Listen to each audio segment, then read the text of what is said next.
Hi, I'm Ernie Medina and this is Brendon with TRB, and we are going to show you today how to properly pass a firearm from person to person. Whether you're a new shooter or an experienced shooter, proper passing of a firearm is very important. And we've seen on the range sometimes new shooters and even experienced shooters really mess this up, and most times nothing bad really results, but there is the potential for a negligent discharge, and worse yet, somebody getting hurt or killed. So we're going to go ahead and show you the proper way to pass a firearm from person to person. So would you mind passing me your firearm, please? Yes, sir.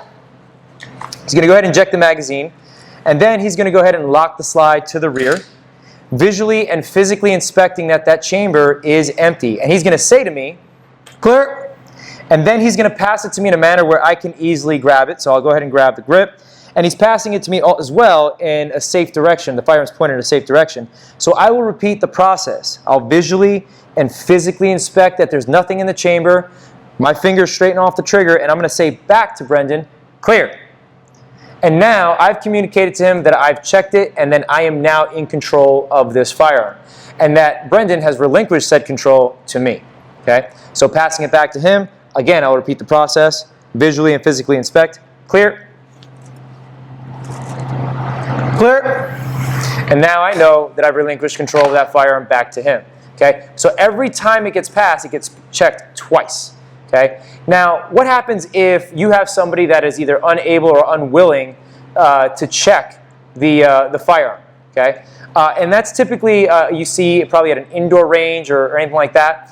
But let's just say it's here person to person, and Brendon is unwilling or unable to clear the firearm for me. So in that particular case, I'd say, "Please pass me the firearm." Here you go, man. Can't take it. Never take a firearm that has not been cleared or checked. So in this case, if there's no table, please holster that firearm.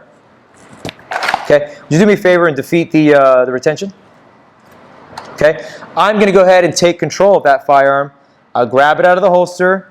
Okay, making sure that I have my finger off the trigger completely, and then I will check to make sure visually and physically that the chamber is empty, and then I'm going to say to Brendon, "Clear." Okay? So that's how you would do it if there's no table. But if you're at an indoor range or somewhere where there is a table or a staging area, then it'd be a little bit different.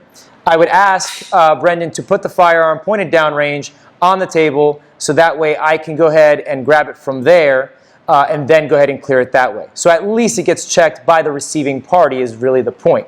Okay? But again, never accept a firearm in a condition like this. Nope. Okay? Whether you're friends, whether you're not friends, never a good idea, never safe.